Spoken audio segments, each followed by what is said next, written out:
Hello and welcome to the Level Up Lounge. I'm John Richardson and it's just me today. Dwayne has gone back to enjoy his Christmas, but the show must go on. So I wanted to introduce our guest. We have Chris Meredith, Senior Vice President of EMEA at Xsolla. So Chris, that's a mouthful. Thank you very much for joining us. Thank you, John. I'm grateful for your time. Thank you very much. Well, I'm pleased to have you here. You've been on a bit of a whirlwind Middle East journey, shall I say, and it hasn't finished yet. So how are you feeling? Not at all. No, I'm a big fan of this area. I really am. It's evolving at such a pace. It really is reminiscent of the wild, wild west of the gaming industry going back a bit, which I know we're going to talk about. So yeah, it's rekindled those spirits for me again, and I love it. I really do love it here. Good, good. So we want to sort of delve into your background. Sure. We want to talk about Xsolla. So Xsolla, just for anyone that's not familiar, sort of a global game commerce company, offers tools, services for developers, publishers to normally launch, monetize, and just grow their games globally. Absolutely. Monetization payment solutions. Perfect. So we'll jump onto that later into the show. But I wanted to understand a bit more about your background. Sure. You've had a very long and extensive career. You're obviously one of the founding members of the European and the US market in sort of management teams within PlayStation. So I wanted to understand from you what it was like for that initial launch of PlayStation, because we're going back to sort of mid-90s, I believe. Yeah, it's sort of mid to 95, 98 kind of period. Yeah, very Perfect. much. How was that? It was. Who knew it was going to be that exciting, right? I mean, I ran a small design agency in the Midlands, and back in the day we were working with people like US Gold and Ocean and everything else. And at that time, Sony weren't even on the grid. They weren't even sure what they were going to do. And then they started doing distribution. So they hunted me, they bought my company out, and I went to work for Sony, thinking it was more to do with distribution. But behind this was the bigger plan. I was in London for probably only about a year, and I got kicked out to go to America to do a special project over there. And lo and behold, it turned out to be PlayStation. So I'm a huge fan of being lucky. Yeah. You know, hard you work, the luckier you come kind of thing. And the whole ride in Palo Alto was just crazy. I mean, we were competing against a huge marketplace, Sega, established in Nintendo. Sony had a reputation for hardware at that particular time with TVs and such like, but they really didn't have that gaming experience. So we had to find a way of opening that up and creating a difference with the brand. And really, it was a very innovative time in regards to how the brand opened up. The powers that be, Sony, were very open-minded how we did it. We broke some rules. We really opened and engaged with the community. I think the community was desperate for a fresh input, having worked with Sega and Nintendo for such a long time. Yeah, because some of the original sort of Sony marketing, or some of the early days Sony marketing, was a little risque in places. It was a lot risque. I mean, we got reported to the police on a couple of occasions for some of the marketing activity. I think for Wipeout, which Stansted is one of my most favourite games. We had kids in front of a TV and then nosebleeds from, literally from the speed action. But that got reported to the police, and the police came round and said, why are you advertising this? And just a crazy, crazy time, but with no boundaries. I think that was the beauty of it, no boundaries at all.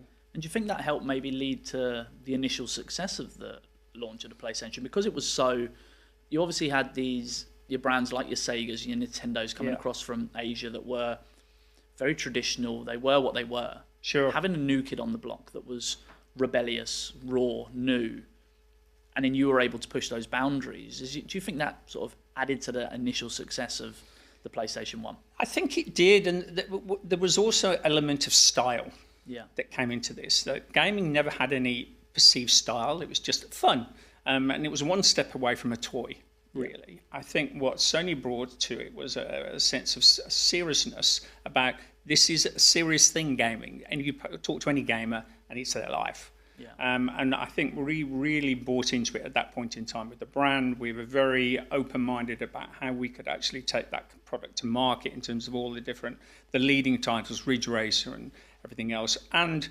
really, at that point in time, the console hadn't progressed a lot in recent years. But when people started seeing Ridge Racer and Wipeout, it's like, this is arcade level. Yeah. And it was that step. And I think all of a sudden the migration was really huge across to Sony then, and helped us really create a brand and an identity that just hadn't been seen in gaming before. And I think, in fairness to the PlayStation guys, they managed to sustain that.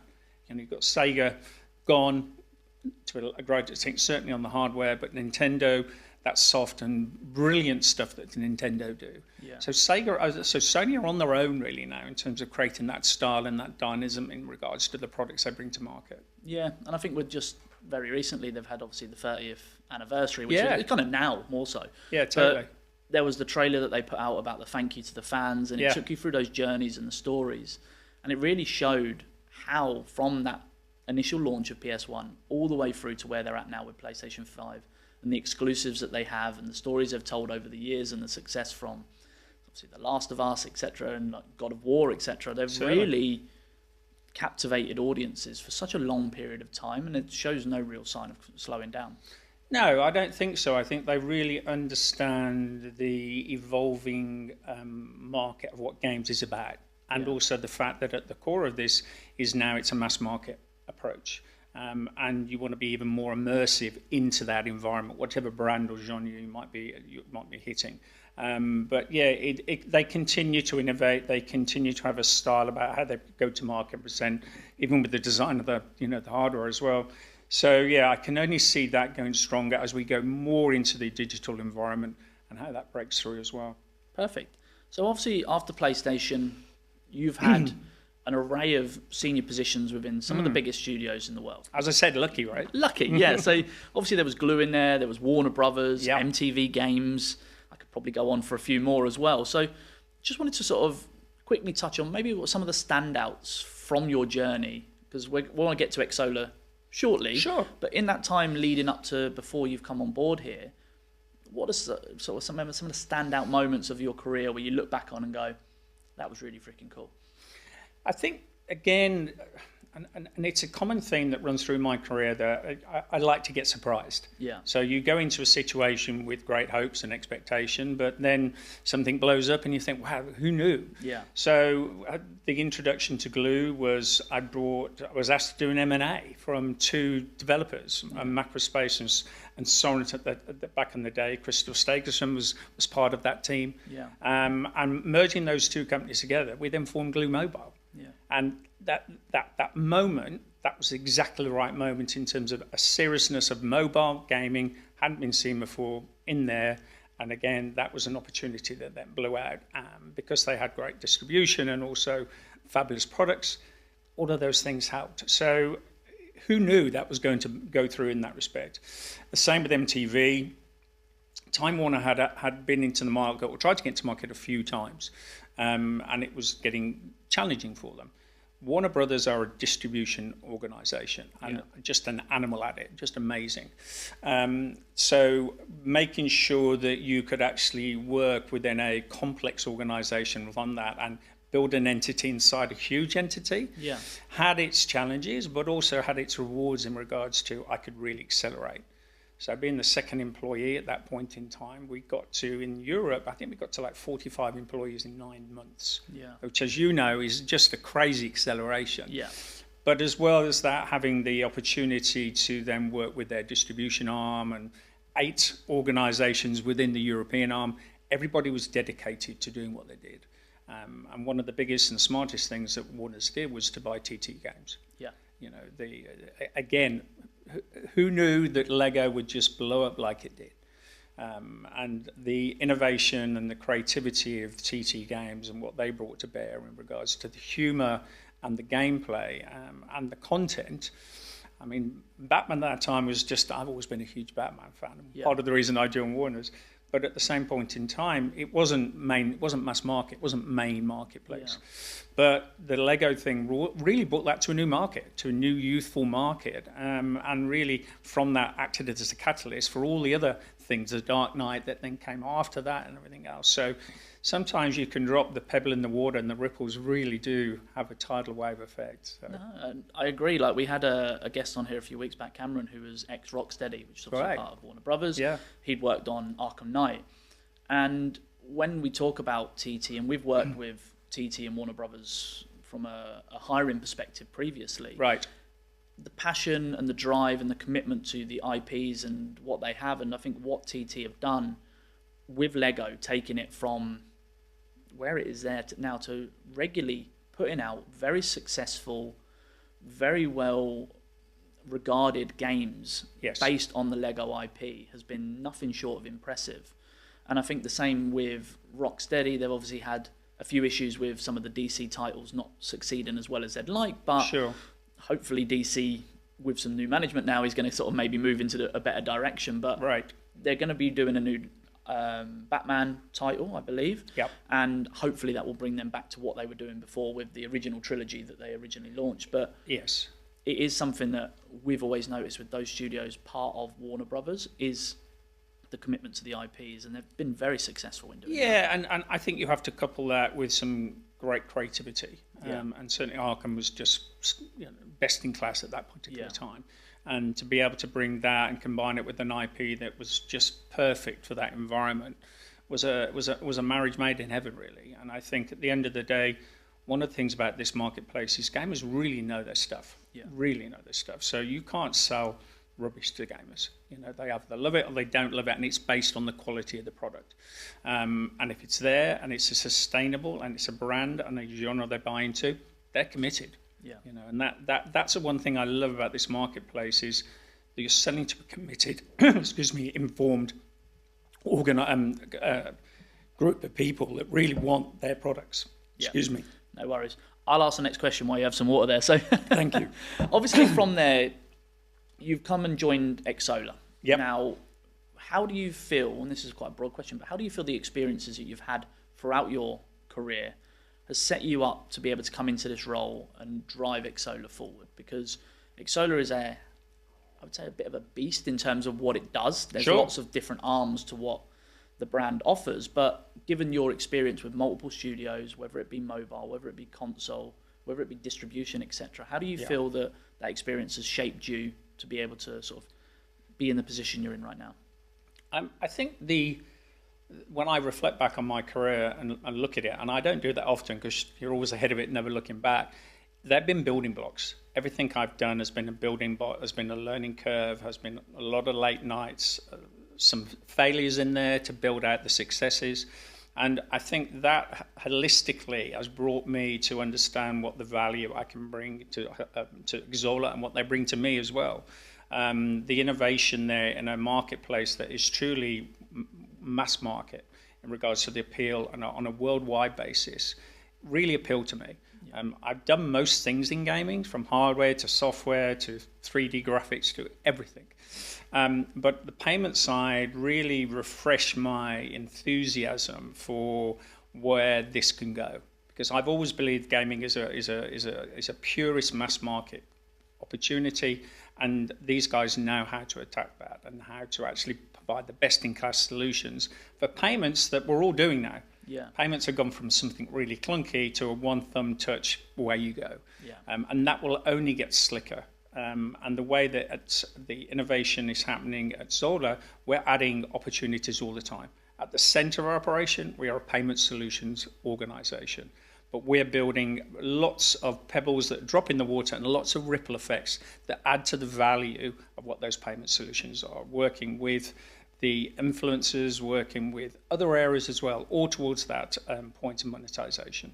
Perfect. And that was kind of where I wanted to get a little bit more information from you in terms of how you would describe the company's role within the games industry and how it makes you guys unique in that perspective. I mean, I would say this, but I truly believe that Xsolla are best in class in regards to what they do. There is competition in the market, as always, for something of this size. But one of the points and one of the key roles I represent for Xsolla is we connect, basically. My role as running MEA is to connect my team and the products with the best-in-class developers in the marketplace, whether they're small indies all the way through to mid-tier and also the enterprise solutions as well. Bringing that synergy opportunity together with their products and our products, and then connecting with the marketplace. And I think that's what Xsolla does really well. They have all of the right solutions that allow us to be able to put a plan together that actually monetizes across the whole width. And whether you're talking console, PC, or mobile, particularly PC and mobile, then the solutions that we have, not only for the payments, but everything around it to support the payments. Again, I think nobody else can compete with that, but it's something we are always looking to make sure we can do better with as well. Yeah. So we always want to have a humble approach to the marketplace. Everything we do is from the ground level up, and we'll talk a little bit about that, and I'll define that a bit more as well in regards to how we work at a grassroots level and how we talk the talk and walk the walk as well. It's really important to us to remain humble about the marketplace because it grows from those small seeds. You know, Rockstar, all the big guys grew from small seeds. TT, you know, a couple of guys, and Lego, who knew, kind of thing. So we are always relevant to that and building solutions out for that. Yeah, and I wanted to touch on that because obviously you've got a wide range of services. Yeah. Payment processing, you have game launch, monetization, web shop creation, funding, marketing support. So from a developer or a publisher's perspective, they're able to come to you for a range and a multitude of different things. And that was kind of where I wanted you to, if possible, elaborate on some of those and how they can really support the games industry and how coming in with, like you say, those grassroots, with those small entities, with those people that really need that support, that don't have large backing behind them or a big corporate behind them and go, I need this or I need that. You're able to come in and go, you know what, we can help you with X, Y, and Z. Yes. And plug a lot of those gaps for you. So let me start off by saying that from the ground up approach, one of the things that now is very inherent to the marketplace is it's not enough to be a good developer. Yeah. It's not enough to have that knowledge of what you think is a great product. You need to understand how you're going to monetize that, and you need to understand what your go-to-market is. So any future CEO of a game developer needs to have those skill sets as well. Those are still emerging skill sets within this whole marketplace. Ironically here, because of the fact they are not burdened by history, the growth is exponential in regards to, I've got all those skill sets and away we go. Yeah. One of the reasons I love this marketplace is because the boundaries are limitless and the ability to move quickly is very much inherent here. But certainly we are keen to make sure that we have the ability to take everybody on a journey. And whether that's a 3-man band developing, you know, in Ukraine, which we work with, to the larger guys as well, making sure that we have the right solutions around their payments, around their own monetization that allows them not only to get to market in a smart way, but also best serves their organization and best serves the needs of their product to monetize and get the best value out of that. We're very keen to make sure we support the market. We're very big advocates of the DMAA in Europe in regards to what's happening there. And we want transparency in what's happening. We're talking about a huge business where transparency is key to that. So we're working very hard with people like Yuki, the video games in Europe as well, organizations, to make sure that our value, our transparency of what we do, and the value we can bring to our partners is always first and foremost in regards to understanding those. I think also it goes without saying as well that we have partners that stay with us for years. Yeah. So, which I think is testament to our solution. There's no contract. So you commit to us, we work with you, we integrate with you, we provide solutions, and on it goes. Yeah. We find a better solution and whatever else, but they don't, because of the fact that we're always providing innovation towards making them providing with the value points they've always wanted. Yeah, and you mentioned obviously the grassroots through to the bigger companies. Sure. And you guys have worked with Valve, Epic, Roblox. Yeah, and still do. And exactly. So have you got any sort of highlights or maybe even some snippets or success stories of working with them that can help sort of showcase what that partnership really can do and really can mean? Sure. I think the larger enterprise solutions that are working with us, I think that's sustainability, because they've got a lot of choice, right? They've got the best brands, the best audiences and everything else. So we are constantly working with those guys to see how we can innovate within their own ecostructure, like Roblox, but also to make sure how we can then be creative with the products they bring to market and how we can best serve. So particularly with an enterprise solution, we're looking to make sure that we can provide peripheral benefits around what they do in every instance. And certainly with the innovations now that we've got products like XBE, which are back-end solutions, which are nothing to do with payments. It's all about helping products and helping organizations to get to market with the development they have. Together with what I said before, the Xsolla Mobile, the influencer, which was almost like voodoo magic not long ago, now that is a sustainable channel. We have access to, I think, 1.4 billion eyeballs through our XP after our Xsolla Mobile offering, and that is starting to gain real momentum. Because with that, we provide an introduction to a gateway to small influencers and mega influencers. And the engagement is down to our customers. We just provide the gateway. So if they can work out a benefit of working together, we can then provide web shop solutions, and we can provide innovations to make sure that any kind of rev share opportunity that they are negotiating works for them. Yeah. And at the end of the day, we have to provide commercial solutions for the marketplace. And the marketplace is evolving. You know, we're looking at how we can look at what can be done with these Telegram, for instance. So it's a hugely growing platform and capability of people that are using that. So we're looking at how we can actually work within that environment as well.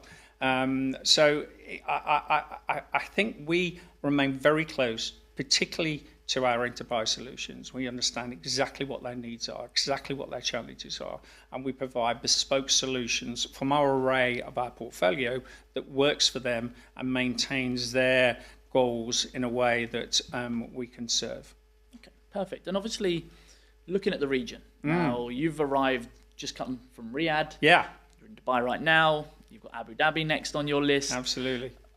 Obviously, you've seen it, and you are going to see it firsthand, that the industry and the ecosystem here is shooting. It's growing. There's so much noise. There's a global game show tomorrow and the day after. There's an event in Abu Dhabi. I think it's the White Nights. There's so much stuff going on. All right. How do you see your role as a business in supporting that growth here? I'm, as I've said before, hugely excited about the opportunities coming out of here because of the acceleration. I believe it's our role to be very much the glue within all of that. We've got great relationships with super partners like Savvy, who are very much supportive of this environment as well. And what we want to do is make sure that we can bring our expertise, our knowledge, to best serve this growing community. And the great thing is this community is very different to the rest of the world. You know, we were in Riyadh this week, and I had many conversations with young up-and-coming women who are running gaming studios, which was really refreshing for me to see that. And again, it's part of that fact, well, there's just no boundaries. Yeah. The opportunities are there, the financial support there very much. And the same here, the acceleration is going to continue. I really see the future of this region being a hotbed of innovation, a hotbed of development capability, and also a place where the transient nature of what development is going to be in the future can reside very much firmly here. I mean, why wouldn't you want to be living here, right? Exactly. I've been here for 10 years now, and I will vouch for it to everyone that I speak to. But sure. So I wanted to sort of, developers in this region face multiple issues, I would say. Whether it be from an investment perspective, whether it is being a very small bootstrap startup, not sure where to turn, probably need assistance when it comes to launching that game. Yes. How do I monetize it in a sensible way? How do I get that to market, get it to be seen?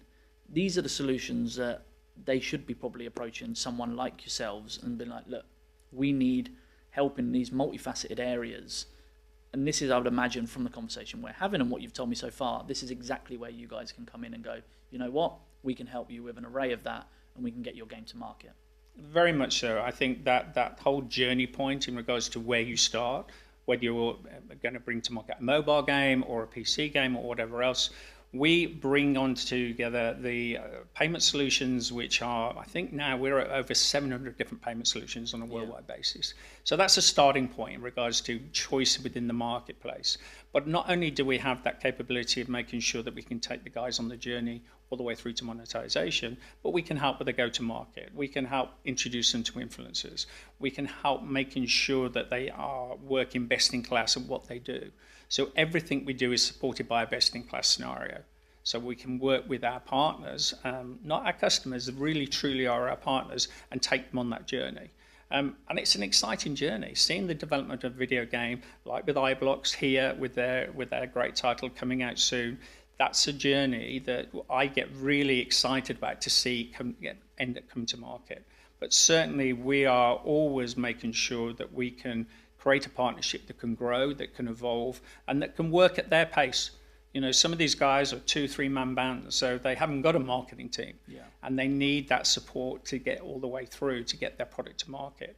We also make sure that we support them at the front end. So we have Funding Club.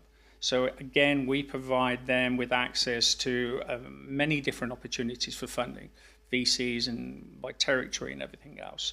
And we create that link so that they can look at what kind of funding they want. They can work out the deal from our introduction. But again, we are very relevant to the needs and the challenges of the people we work with. And we just want to make sure that we can provide them with a best-in-class solution so we can sustain that relationship. Relationships are born out of trust, and longevity is only born out of the fact that I want to be in this thing. So it pleases me massively when I see the amount of long-term relationships with our clients that we have. I'm glad you mentioned the Funding Club there, because that was something that I was going to ask you a question on. But the fact that you've already touched on that ever so slightly, I think was good. I think that's something that this region will definitely have interest in terms of understanding how that Funding Club can work for them, and how they get access to it. So what I'll do is I'll also probably put some information in the comments below on this, so that people can revert back to that. We've got a link that we can actually do that too, and it's very much for this. It supplements what's going on here. There's a lot of funding opportunities within all of here, particularly coming out of Riyadh and Saudi. But at the same point in time, people need that hand-holding. They need to understand what that journey looks like, what good funding looks like, bad funding looks like. So we're there not only as a conduit for introduction, but also to make sure that they can make the best choices for the needs of what they want to achieve. Perfect. And then obviously looking ahead, is there any new offerings or any irons in the fire for you guys as what we could be looking forward to in the coming 12 to 18 months or so? We're bringing out, or we certainly have on our roadmap, some very exciting new products that are going to supplement to where we are going in the marketplace. We're very much working on Web3. I'm a big blockchain fan in regards to how we can work with that and monetize that. So all the innovations in the marketplace that you're seeing and getting touched upon, we're already ahead of that. We're already looking at those markets. We're already trying to look at the best solutions for that. I'm keen to grow out, for instance, on the influencer side. I think that's our first step into that, but I think there's many more steps beyond that in regards to how we can help commercialize that area. So yeah, the roadmap we have is very exciting. The opportunities that we're going to be able to bring to market over the next 18 months, 2 years, I think will certainly sustain our number one position as the leader of monetized payment solutions around. So yeah, I'm really excited about what the future is. It's massively hard work keeping up with it, with all the product innovations, but at the same point in time, it always comes back to that center point. What's good for the customer, what can we provide to their solutions, and how can we provide those specific payment solutions that work for them, whether they are in the Ukraine or whether they are in Africa or whether they are in New York. It doesn't matter. We are solution-based wherever you might be. Perfect.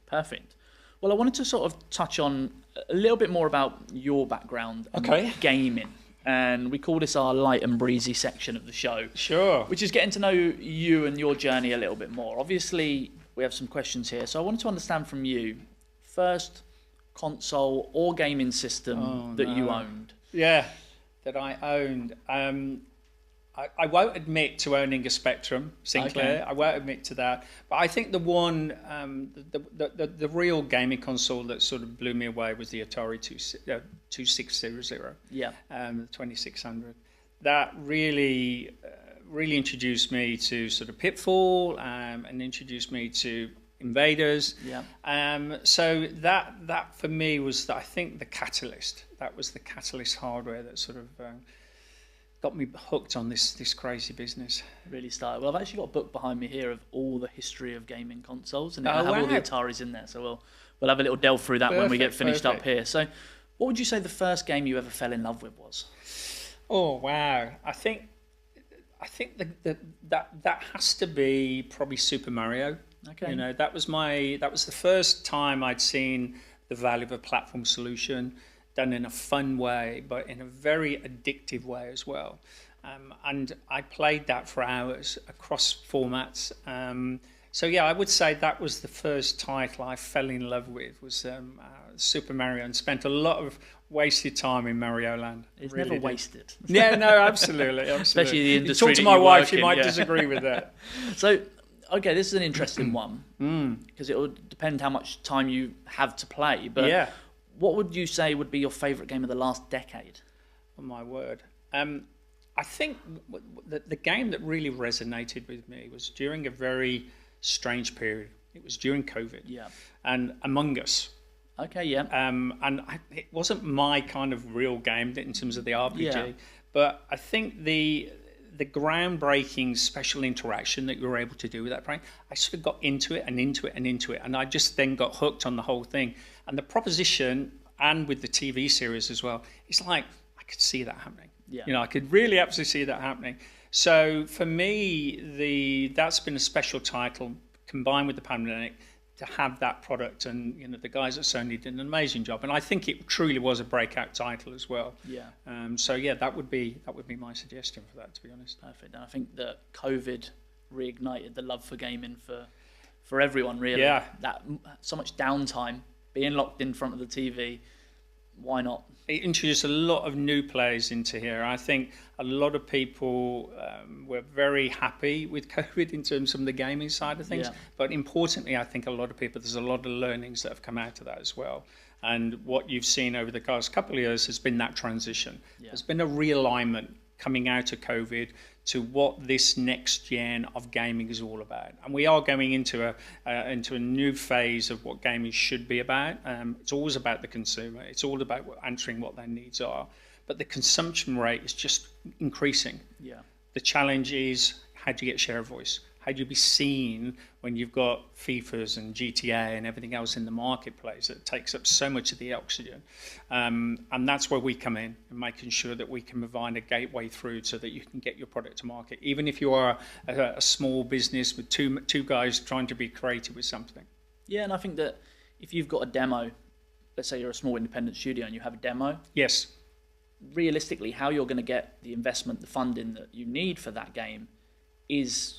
So if it's on Steam, building up a wish list. If it's having an X amount of views on YouTube or whatever it might be. So I think when you talk about your influencer sort of portal that you have that can get eyes onto a playable demo, have people playing it, talking about it, making that noise. Yes. That's the stepping stone that a lot of these independent studios need to actually make it, to go on and build that game to what it needs to be, and then maybe be a successful title. Yeah, I think I can't exaggerate enough of how important community is. Yeah. When I speak to anybody, there are certain rules that you need to do in regards to taking a product to market.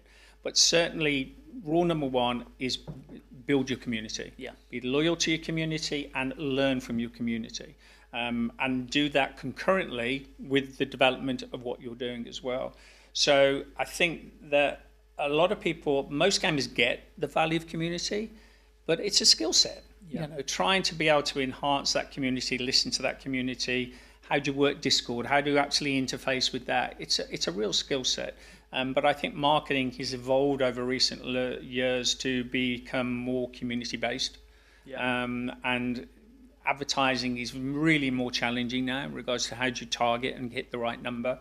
But if you can grow a community out and make sure that you're providing them with the responses they're looking for, then you're going to be onto a winner. And again, you know, the iBlocks guys have done that really well. Yeah. They brought in US, they brought in influencers, they brought in some super VIPs from the US to actually take them on that journey. So they really are a standout of how you can actually do that with some considered thought. And the guys that lead that are very much thoughtful in that respect. So Dominic, I'll drop you a message for the marketing slot that you've got here today. Yeah. And you owe me a beer as well, by the way. And so what was the last game you either purchased or downloaded? Oh, so it's funny you should say that, because up until recently I hadn't bought a game for a while. Yeah. And then this time of year, Christmas around the corner.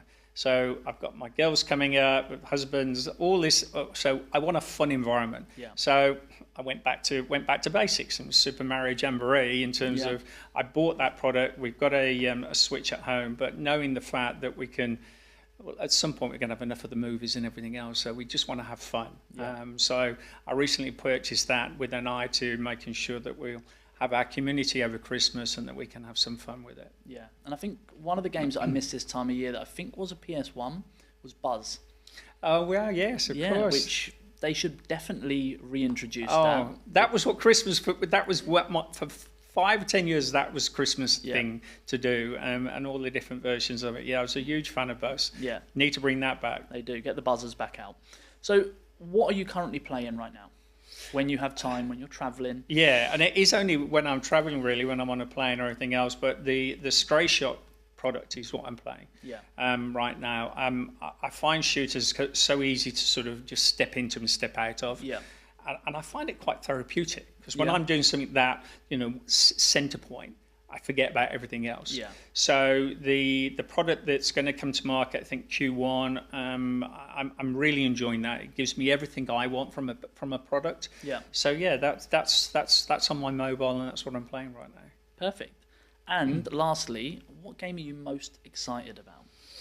Oh, I'm not sure I should admit to this, because it always has as an edge, but sort of Grand Theft Auto 6. Yeah.